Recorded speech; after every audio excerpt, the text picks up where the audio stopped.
শিক্ষার্থীদের কাছে প্রশ্ন যে তোমরা এ পর্যন্ত তো অনেক এই ইন্টার পাস করা পর্যন্ত তো বহু প্রতিষ্ঠান বহু যে কোচিং সেন্টার এক কথায়, তারপরে স্কুল কলেজ যে যেসব জায়গায় পড়াশোনা করেছো, যে পড়াশোনা করতে গিয়ে যে শিক্ষা অর্জন করেছো, সবারই শিক্ষা অর্জন আছে, তা নাহলে তো তোমার ইন্টার কমপ্লিট হতো না। তো এই যে শিক্ষা অর্জন করেছো, আজকে এসে বাংলার আবার একটা, আমরা বাংলাদেশি বাঙালি, এই বাংলার উপরে যে ম্যাডামের ক্লাসটা আমরা আজকে পেলাম, প্রথমেই ম্যাডামকে আজকে বরং মানে তুলে শুভেচ্ছা জানালাম, যেহেতু একজন বাংলা ডিপার্টমেন্টের একজন অধ্যাপিকা, তাহলে তাকে আমরা সম্মান জানিয়েছি, কারণ কি সে বাংলা ভাষা নিয়ে চর্চা করছে, বাংলা ভাষার যে শিক্ষক, আমরা বাঙালি, বাংলার জন্য তাকে আজকে আমরা এই শুভেচ্ছা জানালাম। তো তোমাদের ক্লাসটা ম্যাডামের কেমন লাগছে তুমি বলো। আজকে ম্যাডামের ক্লাস আমার খুব ভালো লেগেছে। কখন সময় চলে গেছে টেরি পাইনি, অনেক শিখতে পারলাম ম্যাডামের কাছ থেকে। ঠিক আছে, তোমার কেমন লাগছে বলো। ম্যামের ক্লাসটা করে অনেক ভালো লাগছে।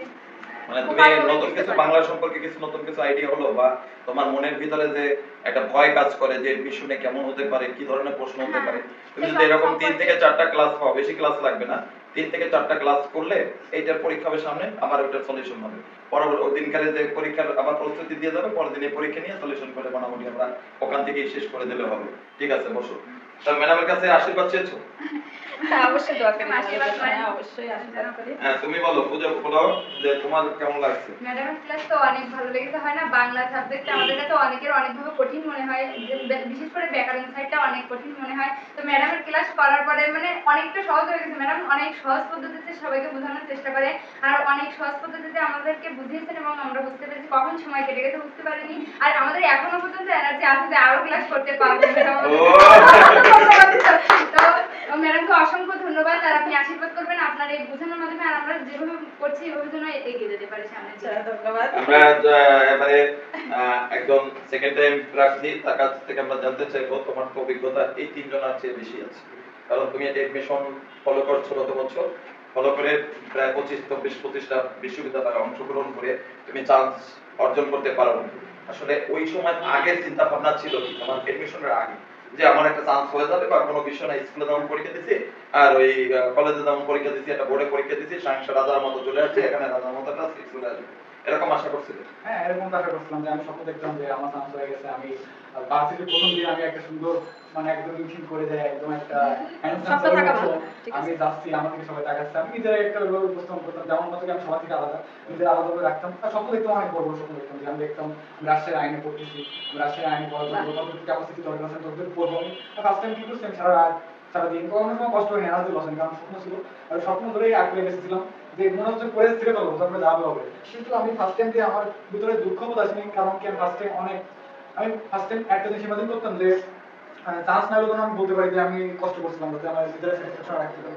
তো ওই জায়গাতে আমি ওইটাই করছিলাম। আমি সৃষ্টিকর্তার পরে কোনো সময় আমি বেলুন দিয়ে নিয়ে যাই, সে আমার দেয়নি, আমি সৃষ্টিকর্তা মানে এরকম আমি ভাবছিলাম যে সে হয়তো দেয়নি, তার কারণ সে হয়তো আমার জন্য ভালো কিছু অবশ্যই রেখে দিচ্ছে, না হলে আমি সেকেন্ড টাইম দিতে পারতাম না। আর সব থেকে বড় কথা যে খুলনা আর্টস একাডেমি, আমি আমার ঈশ্বর আর্ট একাডেমি আমার ঈশ্বরের মাধ্যমে কিংবা সৃষ্টিকর্তার মাধ্যমে চলে আসছে। একটা সময় যখন আমি ফার্স্ট টাইম দিয়ে মানে এতটা যখন ধাক্কা খাই, তখন আমি পুরো একদম দিশারা হয়ে গেছি। কিন্তু আমার মনে বলছিল যে আমি আমাদের হবে, আমি চেষ্টা করে চালাই যাবো, আমি থামবো না, আমার যত চেষ্টা থেমে যাবে। আমার অনেক বন্ধু বান্ধব থেমে গেছে ফার্স্ট টাইম দিয়ে চেষ্টা করি, কিন্তু আমি ভাবতাম যে আমার এই ওয়েতে হচ্ছে না, কিন্তু আমার ওয়েবে করা লাগবে, আমার চেষ্টা করা লাগবে, নাহলে আমি যদি এখন থেমে যাই তাহলে আমার বাড়ি যাই ওই আমার বাপ দাদার পেশা আছে যেগুলো, ওইগুলো আমার ভালো লাগবে। আমি চাই না কোনোদিন আমি এই পেশাগুলো ফলো করতে, আমি চাই আমার নিজের মতো করে আমি বাঁচতে। তো ওই জায়গায় দেখুন আর্ট একাডেমিতে এসে আমার মানে একটা যেন মাইল ফলক হয়ে গেছে, আমি নিজে আবার নতুন করে পরিশ্রম করতে পারতেছি। কারণ কি আমি যখন মানবিকে পড়তাম, তখন আমি কিন্তু পড়তে পড়তে এমন হয়ে গেছে যে ওই পড়তার ইচ্ছা হয় না, বোরিং হয়ে গেছে, যে পড়তে পড়তে পড়তে পড়তে মানে দাগাতে একদম বই ঝাড়া করে ফেলেছে, আর পড়তে ইচ্ছা না, মাথার মধ্যে ঢুকেও না, আর ঢুকলেও আর কিছু বলতে পারি না, ভিতর থেকে ভয় কাজ করে। কাজী নজরুল ইসলামের একটা কথা আছে যে ভয় কাজ করলে নাকি বিদ্যা আড়ষ্ট হয়ে যায়। তো আমার ওইটা হয়েছিল যে ভয়তে আমি সবকিছু হারাই ফেলছিলাম, আমি কথা বলতে পারতাম না, যে আমি কার সাথে মানুষের সামনে গেলে মানুষ আমাকে কিভাবে দেখবে, মানুষ আমাকে কিভাবে জাজ করতেছে, আমি মানুষের দিকে ভয় পাচ্ছি, এগুলো আমার ভিতরে অনেক আসলো। কিন্তু কোনো আর্ট একাডেমিতে আসার পর আমি আসতে শিখতেছি, আমার লাইফে কিছু না হোক, আমি আমি এমন পজিশনে চলে গেছিলাম যেমন চান্স পাওয়া লাগবে না। আমি ভাবছিলাম আমি হয়তো পাগল হয়ে যাবো, নাহলে আমার সুইসাইড করা লাগবে, কিন্তু আমার কাছে সুইসাইড তো অপশন নেই। একটা ছেলে এটা মহাপাপ, এটা আমি করবো না, কিন্তু পাগল হয়ে যেতাম, কারণ আমি এই যে প্রেশার ধরে ধরে ধরে ধরে ধরে ধরে নিজের ভিতরে এতটা প্রেশার চলে যাচ্ছিল যে আমি মানে গ্যাস হলে যেমন ফুলে যায়, আমার ভিতরে এরকম ফুলে যাচ্ছিল, কিন্তু যন্ত্রণা হচ্ছিল। তারপরে এই জায়গায় আসার পরে তোমার নিয়ম স্যারের কাছে আসার পরে, গুরুর কাছে আসার পরে, তারপরে একটু সে আমারে আমি প্রথমে হাত দিয়ে ভাবতাম, সে আমার কাছে এত মাইন্ড দিছে, আমি আস্তে আস্তে হাত আর দিয়ে ওঠে না, আমি বাসায় পড়ি, পড়লে আমার কি মনে পড়ে। যখন হাত ওঠে তখন মনে হয় কি স্যারের একটা কথা কানে বলে, এই বোর্ডে থাকা পড়ছে, এটা আমার কানে কাল ঘুমাচ্ছি, স্যারের কথা কিছু কিছু, কাল আমি বিকেলে আসি প্রতিদিন, কালকে আসিনি, কালকে খুব মনে খারাপ লাগছিল যে আমি প্রতিদিন যাই আসতে যাইনি, হয়তো আমার সামনে মিস হয়ে যাবে, আজকে কেন গেলাম না, এরকম লাগতেছিল। কিন্তু রাত্রে যখন ঘুমাচ্ছি স্যারের কথাগুলো কানে বাজতেছে, এই বোর্ডে থাকা, আমি তোর এই ম্যাডাম এগুলো তোমার কানে এটাই তো দরকার একজন এখন সবথেকে বড় কথা, আমার বোন যেটা বললো যে আপনার ক্লাস করে মতো কি হয়েছে, এত এনার্জি আছে আমার মনে হচ্ছে কি এখন দিয়ে রাত 4টা পর্যন্ত একটা নাম ক্লাস করে দেবো, ওই 17 ঘন্টার ক্লাসে বাংলা এখন ইংলিশে দেখছি, ওইটা 5 মিনিট দেখলাম বোরিং আসবে, কিন্তু আপনি ক্লাস করলে আমি হয়তো রাত 4টা পর্যন্ত একটা চলতে ব্রেক দিবেন, পড়াবেন, আমি চল পড়ে যেতে পারবো, এটা আমার মতো ইয়ে আছে। আর সব থেকে বড় কথা, আপনি যেভাবে পড়াইছেন অনেক হয় কি, কারণ কি আপনার অভিজ্ঞতা দিয়ে আপনি পড়াইছেন, যে অনেক বইতে দেখবে, বইতে লেখা আছে যে অনেক বিশ্লেষণ করে লেখা আছে, বিস্তারিত ভাবে কিন্তু আপনি কি করছেন, আপনার পরিশ্রম, আপনার অভিজ্ঞতা দিয়ে আস্তে আস্তে ওইগুলো ছোট করছেন, যেগুলো সহজ করে বুঝালে ছাত্ররা খুশি হবে, আর বুঝে স্যাটিসফাই হবে, যে পড়ার প্রতি মনোযোগ আসবে। অনেকে হয় কি যে এই বই প্রথম দিয়ে রিডিং করানো শুরু করে, সেটা বললে হয় কি যে ভয় কাজ করে যে এত পড়বো, যেমন ইংলিশ গ্রামারের ক্ষেত্রে এই ভয়টা আমার জন্ম হয়েছিল যে এত বড় বই আমি কিভাবে মাথায় রাখবো, কি দিয়ে কি করবো। তো আমি আস্তে আস্তে বিষয়টা বুঝলাম যে আমার আস্তে আস্তে নোট করে করে শুরু করবো। তো এইগুলো আমি আপনার কাছ থেকে এক ক্লাসে অনেক কিছু শিখছি। আর আপনি চেষ্টা করবেন আমাদের ক্লাস নেওয়ার জন্য, কারণ আপনি ক্লাস আসলে আমাদের যখন ডিপ্রেশন কমে যাবে, তখন আমরা স্যারকে বলবো, স্যার ম্যাডামরা একটু আমাদের ক্লাস নিয়ে আসেন, আপনি আসলে হয়তো আমাদের ডিপ্রেশন কমে যাবে, আর ক্লাস করলে অনেক চেতনা পাবো আর কি নিজের ভিতরে। দীর্ঘ সময় আমরা তার আসলে তো মনের মধ্যে কথাগুলো তো ভালো লাগছে না, মনের মধ্যে যে একটা তার ও আরেকটা কথা স্যার, থেকে কথা বলতে আরেকটা কথা হবে। থেকে ম্যাডাম, আপনি যে আপনার পরিচয় লাস্টে দিয়েছেন, এটার প্রথমে দিলে হলো কি পরের মাধ্যমে আমাদের পরিচয় বলেছেন, কিন্তু আপনি লাস্টে দিয়েছেন, এটা আমাদের মনে লেখা থাকবে। বাহ বাহ সুন্দর, একটা করতালি দিই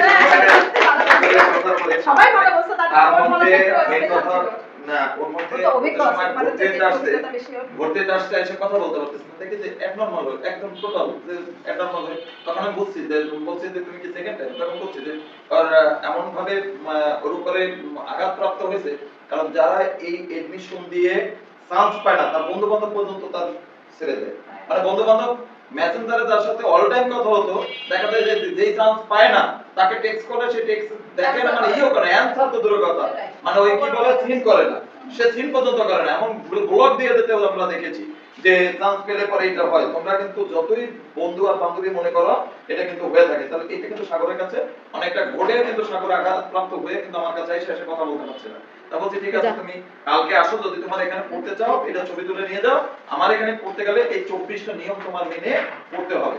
তা 24টা নিয়ম যখন সে মেনে এখানে আসছে, তারপরে বলছি যে ঠিক আছে। তা প্রথম কয়েকদিন একটু খারাপ লাগছে, মানে তার হেবিট বা চলাফেরা, এখন সে মার্জিত, মানে একটা ইসে চলে আসছে।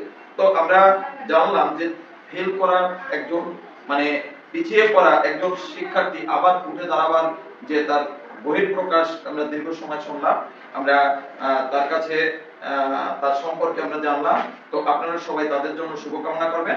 আর আজকে ম্যাডামের কাছে শুনবো যে ম্যাডামের ক্লাস এদের নিয়ে, আপনার বিগত দিনের যে অভিজ্ঞতা, তাই এদের নিয়ে আপনার ক্লাস করাতে কেমন লাগছে একটু বলবেন। একটু বলি, হ্যাঁ। তুমি ভেঙে পড়বা না, মানে এরকম কিন্তু আছে। তোমরা মনে হয় যে রবার্ট ব্রুসের গল্পটা পড়েছিলে, যে 12 বারের মাথায় কিন্তু তিনি যে সাকসেস হয়েছিলেন। তো এরকম ভাবে কিভাবে তিনি কিন্তু একটা মাদ্রাসাকে দেখে এই অনুপ্রাণিত হয়েছিলেন, যে তার সেই মৃত রাজ্য তিনি পুনরুদ্ধার করেছিলেন কিন্তু 12 বারের মাথা, তুমি তো মাত্র একবার। ওটা কোনো বিষয় না, তুমি তোমার মধ্যে তো জিনিস আছে। দেখো অনেক ভালো ভালো স্টুডেন্ট, তারা কিন্তু চান্স পায় না, হয়তো কপালে নাই, ভাগ্যে নাই, এই জন্য হয়তো পায় না, কিন্তু দেখা যাচ্ছে তারা অনেক কিছু জানে, কিন্তু জানার পরেও তাদের ভাগ্যে হয় না। এটা হচ্ছে ভাগ্যের ব্যাপার। এখন আমি মনে করি যে তুমি ভালো কিছু হবে, অবশ্যই হবে, যেহেতু তুমি লেগে আছো, এবং লেগে থাকলে হবে।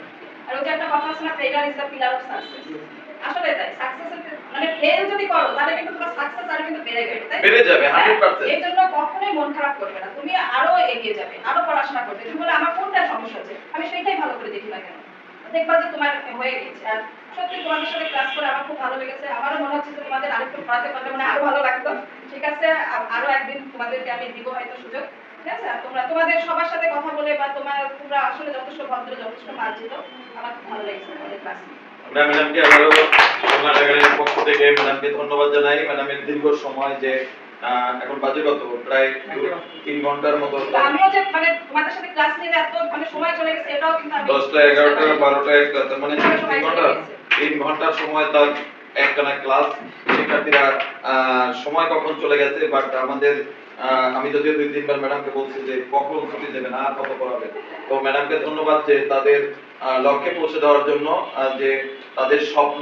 আমরা আসলে যারা শিক্ষকতা পেশা, যারা মূলত প্রপারলি যারা শিক্ষকতা পেশা যারা নিয়োজিত আছে, ব্যবসার পেশায় থাকলে হবে না, তারা কিন্তু কখনো সময়ের দিকে এভাবে টাইম দেখে কখনো পড়াবে না। তারপরে কথা তোমাদের, আমরা চিন্তা করি যে তোমার এই শুধু তোমার স্বপ্ন না, তোমার বাবা মার যে ইচ্ছা যে তার প্রতিবেশী বা তার একজন রিলেটিভ বিশ্ববিদ্যালয়ে পড়ে, তার সন্তান যখন ভূমিষ্ঠ হয় তারপরে তার মা বাবা স্বপ্ন দেখে যে তার সন্তানকে বিশ্ববিদ্যালয়ে পড়াবে, তার সন্তানকে গ্রাজুয়েশন কমপ্লিট করবে, ভালো একটা জায়গায় তার সন্তান চাকরি করবে, ভালো একটা জায়গায় তার সন্তান পৌঁছে যাবে, এমন স্বপ্ন নিয়ে যে মা বাবা তোমাকে বড় করছে, সেই স্বপ্নটাকে জাস্ট আমরা কি করি, মানে স্বপ্নের স্থানে তোমাদের লক্ষ্যে পৌঁছে দেওয়ার জন্য চেষ্টা করি। তো সবাই ভালো থাকবেন। খুলনা আর্ট একাডেমির পক্ষ থেকে আমরা সকলকে ধন্যবাদ জানাই। আপনারা আমাদের সঙ্গে সবসময় থাকেন এবং ভবিষ্যতে আপনাদের সঙ্গে নিয়ে আমরা ভালো কিছু করতে চাই। আপনারা সবাই শুভকামনা করবেন। এই নবীনরা যেন 16তম বছর নবীনরা যেন তারা একটা বিশ্ববিদ্যালয়ে ভর্তি হয়ে তাদের যেন সুশিক্ষার মাধ্যমে সেখান থেকে পড়াশোনা করে এই দেশে কাজে ভালো কাজের জন্য নিয়োজিত হতে পারে, এমন প্রত্যাশা রেখে আমি চিত্রশিল্পী মিলন বিশ্বাস আজকের 6 নভেম্বর এই ভিডিওটি ধারণ করছি। সকলকে ধন্যবাদ। সবাই ভালো থাকবেন।